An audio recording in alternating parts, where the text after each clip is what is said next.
A paz do Senhor, meus irmãos, quero começar hoje uma nova série. E se o conselho for bom? E se o conselho for bom?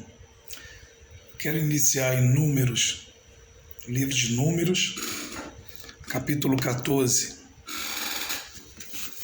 Números, capítulo 14,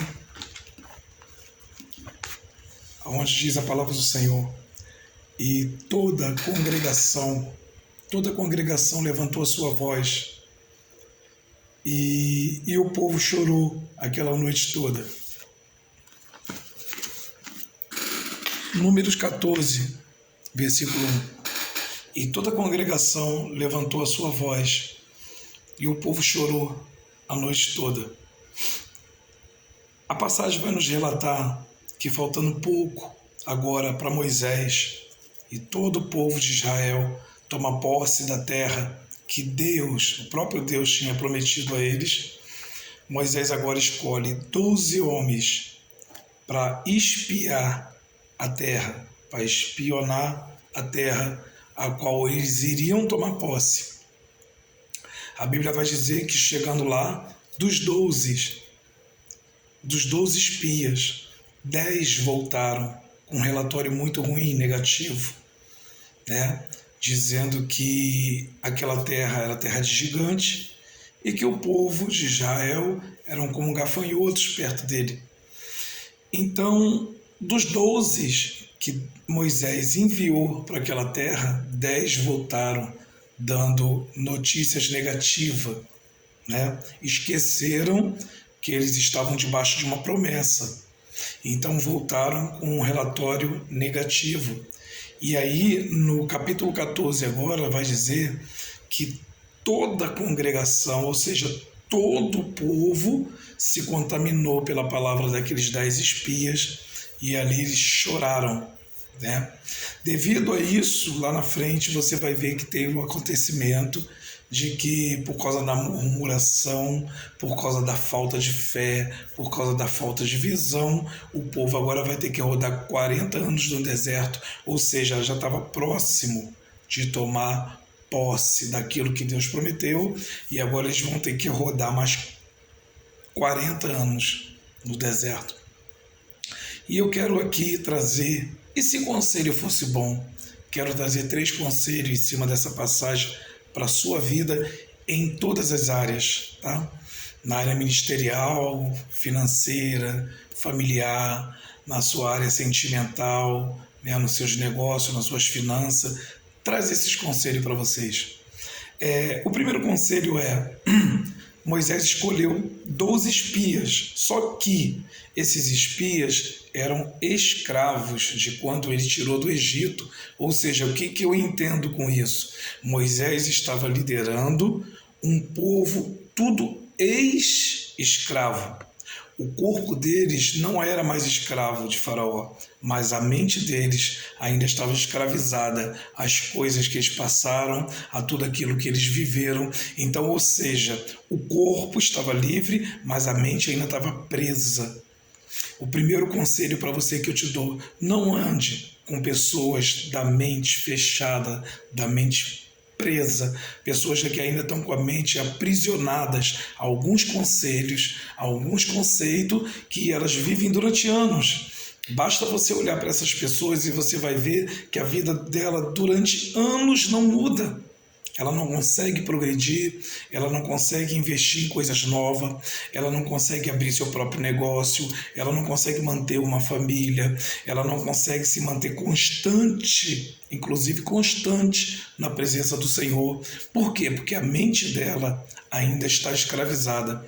De repente eu estou falando de uma pessoa aqui que espiritualmente está liberta, que nela agora habita o Espírito Santo, mas a mente dela ainda não foi liberta dos pensamentos dela, da forma que ela foi criada. Então, o meu primeiro conselho para você é: se a pessoa não está na mesma visão que a sua, a visão que Deus te deu, se afasta, porque senão ela vai acabar atrapalhando os propósitos de Deus na sua vida, ainda que inconscientemente, porque quando eles falaram aquilo para o povo de Israel, na verdade não houve uma má intenção, na verdade, de atrapalhar o projeto de Deus. Não, eles só colocaram para fora aquilo que eles são.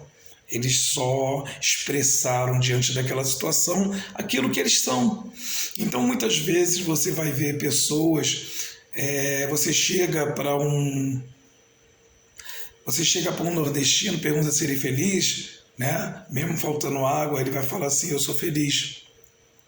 Você vai numa tribo na Amazônia, pergunta para os índios que não tem água, não tem luz, não tem saneamento, não tem plano de saúde, não tem nada disso, mas você pergunta: vocês são felizes?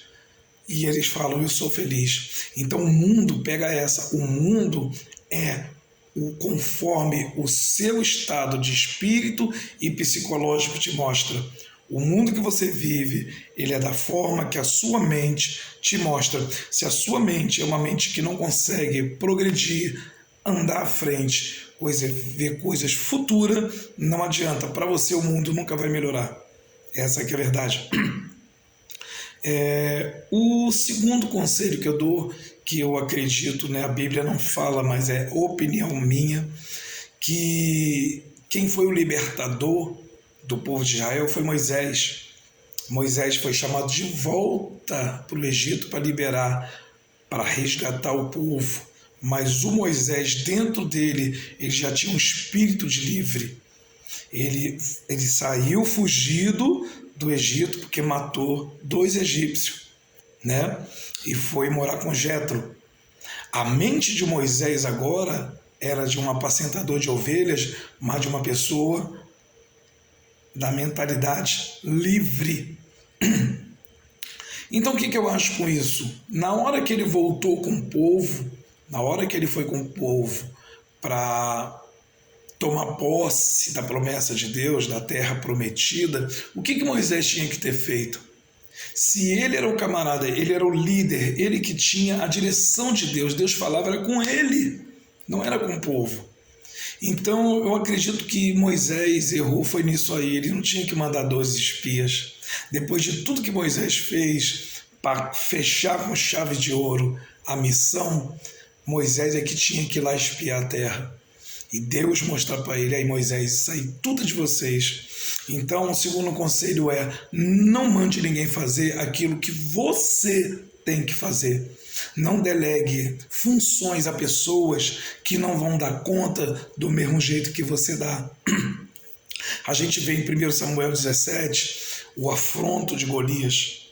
Golias chamando o povo de Israel para lutar, né? E Saul, que era o rei de Israel, ou seja, era o rei do povo que Deus escolheu, que Deus estava guardando, que Deus estava entregando promessas, né? Não conseguiu tomar uma decisão. Agora entra em cena um jovem chamado Davi. Davi vai lá, você não vê Davi consultar os irmãos para perguntar se era para ir lá enfrentar o gigante ou não. Você não vê Davi perguntando aos soldados qual era a opinião deles. Você não vê Davi perguntando ao rei Saul: o que o senhor acha? Eu devo lá lutar com esse gigante? Na verdade, você não vê Davi nem orando a Deus, perguntando se era para ele ir ou não era. Sabe por quê? Pega essa, tem coisas que você sabe que tem que ser feito. Não precisa nem perguntar nada a ninguém. O mal de muitas pessoas sabe o que tem que ser feito e fica: eu vou ver se Deus usa alguém para revelar, se uma irmã revela para mim, se lá no monte alguém é usado para revelar para mim o que tem que ser feito. Você já sabe o que tem que ser feito, então o que tiver que tem que ser feito, faça, não espere. Davi foi lá, fez o que tinha que ser feito. Através da vida de Davi, o povo de Israel foi liberto dos filisteus. Esse é outro conselho que eu dou para você aqui nessa madrugada, nessa tarde ou nessa manhã. Não sei que horas você vai ver esse vídeo. E o terceiro conselho: nunca duvide daquilo que Deus te prometeu. Se ele falou que ia te dar a terra prometida, se ele falou para Moisés, Moisés, estarei entregando a vocês a terra prometida. Se houve essa promessa, até da promessa, até o cumprimento da promessa, há um caminho a percorrer. Então, nesse caminho, várias vezes você vai lidar de frente com situações que aparentemente está parando a missão, mas não está. Porque Deus, quando promete, Ele cumpre. Ele não vai te prometer uma coisa para não cumprir, para que o nome dele não seja envergonhado, porque a promessa é dele. O homem ele pode te prometer, mas ele falha. O homem ele pode fazer uma promessa para você hoje, amanhã ele desiste, ele esquece, ele desanima. Mas Deus não. Então, se Deus fez uma promessa para Moisés, que iria libertar o povo dele e ia levar eles a uma terra prometida, está aqui meu terceiro conselho: não duvide. Não importa o que vai aparecer na sua frente, não importa o que se vai se levantar, vai ter muralha, vai ter mar vermelho, vai ter gigante, vai ter calúnia, difamação, vai ter perseguição, vai ter palavra contrária, vai ter feitiçaria, vai ter de tudo para você achar que Deus não vai cumprir a promessa dele. Mas o meu terceiro conselho é: aquele que te prometeu, ele é fiel para cumprir todas as promessas na sua vida. Então eu queria estar deixando essa passagem para você aqui. Reflete em cima de que área você precisa mudar algumas atitudes na sua vida, tá? Fé em Deus, tá? Continue firme na caminhada, não desista. Ninguém prometeu para você que ia ser fácil, mas também ninguém falou para você que ia ser impossível. Fica com essa mensagem no seu coração. Acredito eu que se você colocar em prática o que você está ouvindo aqui, você, a partir de amanhã mesmo, você já vai ver algumas coisas mudando na sua vida, tá? Não deixa para fazer tudo quando você só vê de forma natural os recursos, as coisas acontecendo, tudo se encaixando. Não é só dessa forma. Quando você vê que parece que nada está se encaixando, parece que está tudo complicando, é aí que você tem que entrar com os olhos da fé. A Bíblia diz: sem fé é impossível agradar a Deus. Fica com essa palavra no seu coração, porque de repente eu estou falando para alguém aqui que estava pensando em desistir, pensando em desanimar no seu objetivo, e o Senhor está falando: eis que sou contigo todos os dias, até a consumação dos séculos. Deus é fiel, tá? Quero deixar aqui para vocês mais um capítulo do nosso. E se conselho for bom, né? Um beijão no seu coração, que Deus te abençoe grandemente e que venha te direcionar para aquilo que Ele tem separado para a sua vida, para a sua família, para o seu ministério, para a sua casa e em todas as áreas da sua vida, tá? Que Deus abençoe grandemente no nome de Jesus.